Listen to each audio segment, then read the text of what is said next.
Hey guys, Emily here. Welcome to my new channel. Well, I guess it's not really new because technically I started this channel back in 2012. And also, like if you've been here long enough, I created Powerpuff Girl videos and whatnot, but, well, honestly, don't get me wrong, I like the Powerpuff Girls and whatnot, but, since I am almost 20 years old and whatnot, I wanted to start something fresh and new. Like, I want to make this a horror story channel. And also, because I love horror movies and horror stories and whatnot. I like Mr. Nightmare and MrCreepyPasta, and there's this creepypasta artist on YouTube by the name of Jordan Persegati, or okay, I'm sorry if I butchered your name. But anyway, well, I don't recommend this channel for young children or anyone that's sensitive. I would say this audience is for teens and young adults, but not for young people or sensitive people. So today I'm going to be reading Play with Me. And crud, I forgot to look up the author before I made this video, but I will put the author's name below. Also, I will put the music that I've used in the video below too. So, and what I've been inspired by, so, like I said earlier. But anyways, let's get right into it. The summer was nice and warm that year. The sun, as always, brought warmth to your skin. The light breezes that swept through the neighborhood made the days not too hot or cold. It was simply perfect weather. But one summer Sally will never forget. Sally was a young girl, 8 years old, long curly brown hair, and bright green eyes. She was always polite. She never lied and did as she was told. Her mother and her father simply adored her. They couldn't ask for a better daughter. Sally giggled as she played with her friends outside of their home. Various games like hopscotch, jump rope, even dolls and tack. Sally's mother smiled warmly at the innocent sight, wiped her hands on the apron, calling out, "Sally, come inside now, it's time for lunch." Sally looked up from her doll and smiled, "Okay, Mommy." Sitting down at the dinner table, Sally lightly bounced in her seat, excited for who knows what. Her mother placed down a peanut butter and jelly sandwich, with the crust cut off, some carrots and celery sticks on the side, and a juice to drink. "Thank you, Mama." "You're welcome, sweetie." As the child began to hold her sandwich, her mother took a seat across from the girl and smiled, watching her eat. "Guess what? Your Uncle Johnny is coming over." Sally looked up and smiled. The corners of her lips and had traces of peanut butter on them. Uncle Johnny?" she repeated through her food. Her mother laughed and nodded. He's coming to help Daddy with his job, and to look after you, too. Maybe all of us can go to the carnival, too." Sally chewed the rest of her bite quickly and swallowed. "Can't Sarah and Jenny come, too?" Her mother looked up and thought, "Well, that's up to their mom and dad to say, but if they can, sure." Again, the child giggled and bounced in her seat again. Now it's even more excited this year's summer vacation. Over the course of the few days, Uncle Johnny drove up to the house, climbing out of his car. The man stretched his arms over his head and let out a tired sigh. "Uncle Johnny!" A small voice chirped, earning the attention of the man. Sally dropped the jump rope she was playing with and ran over to the family member, hugging him. "Hey, Sal, how you been?" he asked, lifting the girl up with ease, giving her a proper hug. The girl giggled and looked back to her friends, who were now waving in their direction. "I've been playing with Sarah and Jenny. Let's go inside and tell Mama you're here." Sounds like a great idea. He smiled and walked inside the house, calling to the woman. Marie, I'm here, he called, followed by Sally mimicking him. Mama, he's here! The housewife hurried out of the kitchen and smiled to see Johnny made it. Johnny, you got here safe and sound. The man placed the girl down on the ground and gave her her bottom pat to send her off, and hugged the woman. Of course I did. Why else wouldn't I come here safe and sound? He laughed, walking into the kitchen with the woman. Sally trotted over to the front door, calling out that she was going back to play outside. Make sure you come in here before dark. Yes, ma'am. And the girl went. As dinner drew near, Sally's father came home happy to see his brother was there as well. Walking in with his daughter, he strolled up to Johnny with a handshake and hug. Nice to see you, man. How have you been? He asked, crossing his arms, watching his wife set the table up for supper. Johnny gave a shrug of his shoulders, fiddling with his thumbs. Karen and I split up. Oh, that's horrible. I'm sorry. Johnny shook his head with a smile. Nah, it's all right. I'm happy. I can move freely without having someone constantly wanting to know where I am and what I'm doing. The two men laughed together, making their way to the table to eat. Thank you. I'm glad you like it. It's very yummy, Mama. The adults smiled and chuckled from the child's praise. Plate after plate was empty, and Sally began to yawn over and over again. Rubbing her eyes with her hands, her mother smiled and gently rubbed her back. Looks like someone is tired. Time for bed. Sally nodded and hopped off her seat, picking up her plate and carrying it to the sink. Her mother rose to take her to bed, but stopped her from doing so. I'll take her to bed, he smiled, earning one in return. All right, thank you, John.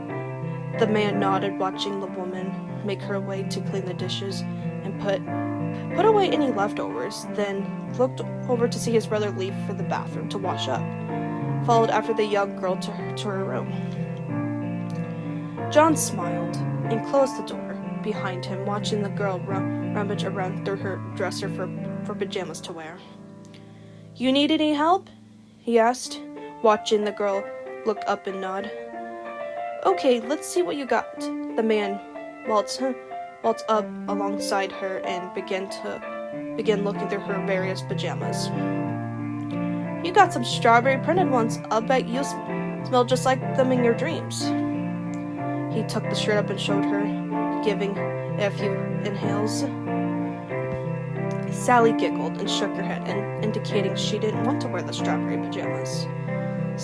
Johnny nodded and placed the shirt back, then pulled out another shirt with the unicorn on it. How about this one? But you'll ride on this Miss Unicorn here. Again, the child giggled and shook her head no. The man let out a small huff before placing it back, then took out a regular white nightgown. How about this? Be able to turn into a princess with this. Sally's eyes lit up and clapped her hands excitedly and nodded. Placing the gown over her bed, and he reached over to her and began to unbutton her shirt. I can get dressed, Uncle, she said with a smile, looking down at his hands on her shirt. The man smiled back and nodded, continuing to work his way down her shirt. I bet you can, but you're tired. And why not have some help? He asked, watching Sally nod a few times. Once getting her shirt unbuttoned, he slipped it off her shoulders and gave her tummy a nice poke, making her giggle. He grinned and took a hold of the rim of her shorts and pulled them down. Finally, the man grabbed a hold of her nightgown and pushed the opening over her head, making sure her arms could go through the sleeves. All done, he said happily, watching the girl smile back, giggling when she bounded on top of the bed. Johnny rose up and picked up the clothes. The door opened up and walked into Sally's Sally's mother coming in to tuck her in. "You ready for bed?" she asked. Walking around the bed, Johnny looked up and hurried over to the other side of the bed. "I'll tuck her in. That okay?" Marie looked up at him and smiled, shaking her head. "Of course not." She looked down at her daughter and leaned in, kissing the child on her forehead. "Good night, sweetheart." "Good night, Mama," giving the girl a gentle rub with her thumb on her forehead. The woman took the clothes Johnny had and made her way out of the room. Johnny smiled to the mother and walked over to the light switch, flickering it off. He carefully closed the door to her room and locked it. Slowly, he looked over his shoulders towards Sally. Johnny wore a chilling, crooked smile. After the next few days, Marie noticed that Sally wasn't acting herself. She wasn't smiling brightly as she did. She wasn't chipper and didn't speak with the same amount of happiness. Marie took a hold of the child's hand before she left to play with her friends and took her aside. Sally looked up at her mother with a confused look. "Honey, are you feeling okay?" she asked, kneeling down to her height. Sally stared at her and slowly began to weep. Her mother widened her eyes in confusion. "Sally? Mama, I didn't want to," the girl managed to say through hiccup sobs. "Didn't want to do what, sweetie?" I didn't want to play. I didn't want to play his game." The child looked up at her mother and hugged her tight. He touched me and made me touch him." Marie frowned and gently began stroking the child's hair, comforting her, lightly shushing her to calm her down. "Shh, it's okay. Mama's here now. It was a nightmare, that's all." The girl had a scary nightmare. "Everything is fine now, okay? Don't worry about it anymore." She watched Sally look up at her, her breathing chopped up from her crying, and smiled. "Okay, Mama." Her mother smiled and kissed her forehead. "No, wash up. Don't want to play with your friends with that dirty face." Sally let out a small giggle and ran off to the bathroom to wash her face. Later that day, Johnny and his brother came back home from work. Frank sighed, smiling when he saw Sally wave to him. The father waved back and closed the car door, making his way up to the house. Johnny looked up at Sally as well and smiled, waving to her. The child's smile slowly wilted, showing less happiness in it, but waved back as well. Johnny also walked inside the house, pausing when he heard the conversation between his brother and his wife. "Sally, what?" Frank asked. "She had a nightmare, a very bad one. She said he touched her." "Well, who the hell is he?" "I don't know, Frank, but it was only a nightmare. I just wanted to inform you of what's been going on with her, why she's been acting differently." Johnny furrowed his brows in anger, his knuckles turning white, then calmed down quickly, thinking fast. He put on a smile walked into the room, making it look like he just walked into their conversation, and rose his brows. "Whoops, did I interrupt something?" he asked, watching the couple shake their heads. Johnny smiled again and thumped back into the direction of the car. "I'm going to head to the store. You need anything, Marie?" The woman smiled and looked towards the kitchen. "Yes, actually, can you get me some eggs, milk, bread, and juice?" Johnny nodded and about to leave until he paused. "Sally wanted to come along too. Just wanted to inform you." Marie smiled. "Thank you, John." He nodded again and made his way out of the house, keys in hand, looking out to Sally with her friends. He cupped his hand over his mouth. "Sally!" The child looked at him and stared. "Come on, let's go to the store." John made his way over to the car, gesturing for the girl to follow him. Sally sat there for a moment and then placed her dolls on the grass. "I'll be back. Please watch over Marzipan and Lily for me." Jenny and Sarah smiled and nodded, continuing to play their game of dolls without her.